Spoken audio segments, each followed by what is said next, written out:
everyone, it's Eleanor, and this is my September wrap-up of all the books that I read in September.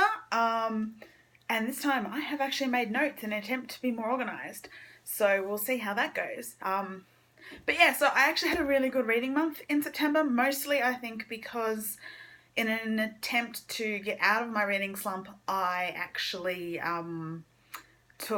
I mentioned before, I took a week off and I read a lot of books, and I read a lot of fun books and easy books, and there goes my notes. But yeah, so I actually read, how many books? I think it's about 10. I can't actually remember, but yeah, so 10 books. So, which was, a really good month for me. So, I started the month with my audiobook, and that was Briar's book, or The Healing in the Vine, which was a reread for me. Obviously, I have a physical copy by Tamora, and the audiobook had full cast audio as well. This is the fourth book and last book in the Circle of Magic quartet, which is the first of the Emelan series quartets. And this one is focused on, as you think, by Briar's book, Briar, who's the one male in the four main characters, and his magic is with plants. And this book is set back in Summersea, where they live, and basically Briar goes into town with his teacher Rosethorn. She goes to a healing house. He goes to visit one of his friends who's a street rat and who lives in the sewers, and they just discover that she has this mysterious blue pox, and she's really very unwell, and an epidemic ensues. So it's the story of him and Rosethorn dealing with their epidemic. It deals with how they treat the epidemic, which is one they don't recognise, so how they treat the symptoms. It deals with how they use magic to identify and try and find a cure for the epidemic, as well as how they investigate how the epidemic started, which is mostly Tress and Nico. But yeah, I think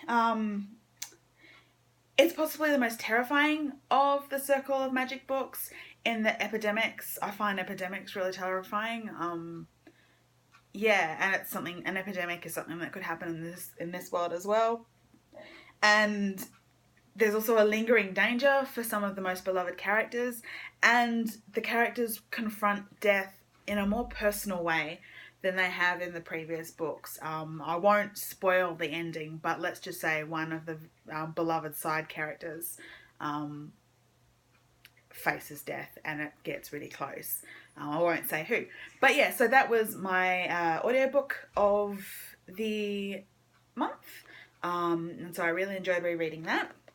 Then, because I was still in a slump, I picked up and reread two ebooks that were some of my Jane Austen variations. So that was on my Kindle. And they were both by Jann Rowland, and they were An Unlikely Friendship and Bound by Love. So An Unlikely Friendship I find really hilarious because it involves the story of Pride and Prejudice retold with a friendly Caroline Bingley, who is initially standoffish, but who is actually already engaged and therefore does not want to marry Mr. Darcy, and discovers that Elizabeth is not going to go after him for his money, and so she becomes friends with Elizabeth and starts promoting the match. And it's really funny having a Caroline Bingley that is not someone that you hate, which so that was really enjoyable. And also by Jann Rowland, Bound by Love, which is a retelling of Pride and Prejudice where Elizabeth is raised differently, where she's kidnapped by a child and found on the Darcy estate, and no one knows who she is, so she's raised by the Darcy family as a ward, and how that changes the interactions between herself and the Darcys, and herself and the Bingleys, and also herself and the Bennets when they eventually get to Netherfield, and eventually discover, that perhaps her missing family is not so far away. So, so that was really enjoyable reread as well. And then we get to the books that I read while I was on leave, which start with, hang on, I've got them all upside down here. So Defying Doomsday. I finally finished off this anthology. This is edited by Tsana, Dolichva and Holly Kench. And so this is a 12th Planet Press book that is an anthology of short stories but based on the apocalypse, but with protagonists that are disabled or neurodiverse, so have a disability or have some sort of neurodiversity. Really great book. Really interesting stories. I mean, some of the two that probably affected me the most were the Sean and Maguire story, which was called Something in the Rain. This was kind of real. This was an apocalypse that was kind of realistic and terrifying. It's about a young girl who has, and I'm trying to remember, I think she's got OCD and she has possibly, I think it was paranoid schizophrenia, something anyway that makes her a character with not a lot of empathy, but it saves her when the apocalypse happens, where basically the ice caps melt.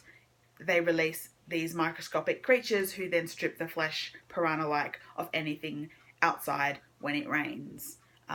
Which, you know, kind of terrifying, but I really liked that story. And the other one, which affected me, and I'm not sure I can say I liked it, it was very well written, but it terrified me. You know, seriously, it was Samantha Rich's story, Spider Silk, Strong as Steel. And as you can probably tell from the title, it involved spiders. It's the aftermath of an apocalypse where basically giant spiders came and ate everybody. And there are survivors, and the heroine is a young girl who has no legs, but she's actually been able to make a really good living for herself in this world, because when she moves around the tunnels, she doesn't sound like humans because she doesn't walk, therefore, and she moves around on like a kind of trolley, and therefore the spiders don't recognize her as prey, so she goes out and collects items from the spiders, such as their webs, and, you know, occasionally other things that can be then used to trade for food and such things. It was terrifying. It was all the things I hate about spiders described in graphic detail, and yeah, I'm really glad I read it during the day, and it was really affecting, and it was really good, but yeah, I'm not going to read that story again, because terrifying. So that was Defying Doomsday. And then I read, let me flip a page, Matilda by Roald Dahl. I reread that. I haven't read it in a long time. It's probably my favourite Roald Dahl book from my childhood. I love the movie, and though I haven't seen the musical, I've got the soundtrack and I love that too. So I finally picked up a secondhand copy recently, and so I read this. And what I love about Matilda is that it's funny, it's kind of gruesome in places in that sort of childish, ew kind of way. And it's very much, I think, it's a young girl who loves to read, I was a young girl who loved to read, and she beats the oppressive adults by the power of her brain. How can I say no to that? So yeah, Matilda, it's a classic from my childhood, and I was really happy to reread it. And after that, I also read another children's book, if I can pull it out, which was Fortunately the Milk by Neil Gaiman. So there it is. This is, it's kind of weird in that it's got pictures, but it's not a picture book. But it's not a chapter book either, because it doesn't have chapters, but it's over 100 pages long. It's, yeah, it's like, hang on, if I flip the end, I'm not sure how long it is. It's like 140 pages or something. So it's not a picture book, but it's not a chapter book, but it is a kid's book. I think I was perhaps a little old to enjoy this properly, but I still enjoyed it. It's fun and it's absurd, and it's adventurous, and I'm kind of actually looking forward to my nephews being old enough for me to read it to them. They're probably a bit young for it now. But yeah, it's fun. It's got aliens and vampires and dinosaurs and, you know, time travel and all sorts of fun stuff. So yeah, that was kind of interesting to read. And then I read Blood and Circuses, which is by Kerry Greenwood. This is the 6th Miss Fisher murder mystery. And actually, I think it's the first one that I've read that doesn't have at least a close adaptation at least in the first 2 series of the TV show, I didn't actually recognise the story, so that was really nice. It was enjoyable, and I was kind of intrigued by it because it involved our character, Miss Fisher, actually going undercover in a circus and literally leaving the city and going travelling with this circus as a bareback horseback rider. Which, you know, was really interesting because it was her learning new skills. It was her, because the character of Miss Fisher comes from a poor background, but she's now rich and she's aristocracy. But it was really interesting because a lot of it was about her wondering if she could still survive, you know, in a situation where she wasn't rich, where she didn't, you know, she wasn't high society anymore. So that was really interesting. There were some problematic bits about it. It's hard to say. The initial murder victim is an intersex person. And so there was a lot of problematic reactions to the fact that they were intersex. Particularly if one of the police officers was very, very vulgar and very, very foul languaged about how wrong this person was because they had both male and female sexual organs. And there was also some problematic language around a lot of the members of the circus who were different. So the freaks, that language was probably quite proper, like the language that was used in the 1920s, because, I mean, the Miss Fisher series is set in the late 1920s, but it was uncomfortable as a modern reader to sometimes read some of that language used around those circus performers. But on the other hand, most of the circus performers that had those differences were quite positive characters. So yeah, it was quite interesting. There was with the intersex victim, there was some stuff about the gender identity. Some people that insisted that it was a she, but the person's lover insisted that he was a he, and that was how he identified. Yeah, so kind of interesting. Like I said, some problematic bits, but still an enjoyable read. So that was Blood and Circuses by Kerry Greenwood. And then I read, now, the Mockler Omnibus, which I've already done a full review of a couple of weeks ago. So I won't say much here, but this is by Tansy Rayner Roberts, and it is the first 2 books of the Mockler series. And so it is Lady Pirates, and it is fun, and it is adventure and magic and absurdity and fascinating characters. And yeah, so I won't say, like I said, I won't say a lot about it here because I've already done a review which you can find on my channel. But yeah, so that was the Mockler Omnibus, which I'm only counting as 1 book, but it is actually 2. But it is 1 volume. So yeah, Mockler Omnibus, check it out. And the final, oh no, not the final book. I sat down and read on my Kindle Uncanny magazine, volume 9. This is the magazine that I am a Kickstarter backer for, and I really love it, but I am a few issues behind. So I sat down and I read issue 9. So it's short stories, it's poetry, and it's essays and interviews. I really liked issue 9. For example, the story Love Is Never Still by Rachel Swirsky. That was a really lovely tale based around Greek mythology, based around Aphrodite and her relationship with Hephaestus and Apollo, and also set on Earth about a statue that was Aphrodite gave life to. And yeah, it was really beautiful and it was really interesting, and I felt a lot of sympathy for Aphrodite.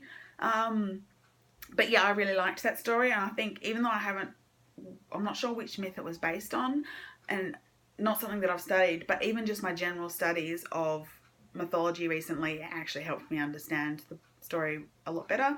I also liked The Shadow Collector by Shveta Thakrar. This had a kind of, it wasn't specifically set anywhere, but it was a kind of an Indian-based culture, I think.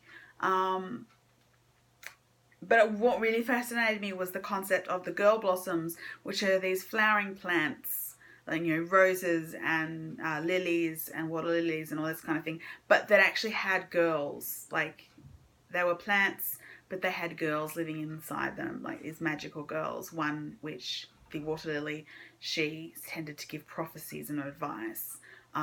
So that was a really lovely, enchanting story. Yeah, and a concept that, you know, talking plants, I kind of like it. It's a bit different to talking animals, but still, it was very fairy-ish, but yeah, with not a very not European kind of setting. And the other story that I quite liked was The Artificial Bees by Simon Guerrier, which is a science fiction story. It was quite short, and it was basically about a garden, and this robot goes into this garden to check that it's all running properly, and this is the last organic stuff in the world. And it talks to this man who's looking after the garden. And yeah, but it, you know, and there's this conversation about, you know, artificial bees and the fact that they still sting, but, you know, they're artificial, so why do they sting? What's so important about the fact that they behave like real bees, and still sting and that kind of thing. And there's a little bit of a twist in terms of the man in the garden. So I really enjoyed that. So that was Uncanny magazine issue 9. And then I finished up my month and my time off with The Force Awakens, the novelisation by Alan Dean Foster. So this is the novelisation of the most recent Star Wars film. Look at the shiny cover. I love it. I wanted to read this before I sort of started any of the new Star Wars novels. And it was really interesting. Despite the fact that I've seen the movie multiple times, it was still an exciting read, still a fun read, you know, even though I knew the plot. And what I most liked about it was the first couple of pages actually gave me the political background to the Star Wars universe that I thought was missing from the film. So it told me where the First Order came from, and where the Resistance came from, and what the Republic was, and the difficulties they'd had in trying to set up this, you know, post-Empire kind of government. And so I was really pleased that first couple of pages actually gave me that political information. So I really enjoyed that, and that is what I read in September. So like I said, good reading month for me. Made a little bit of a dent in the TBR pile, which, you know, as you've probably seen in my last couple of videos, I've now filled that dent already. But yeah, so I should probably stop now because this is a really long video.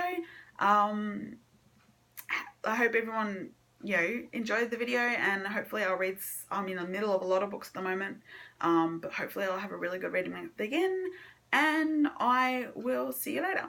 Bye.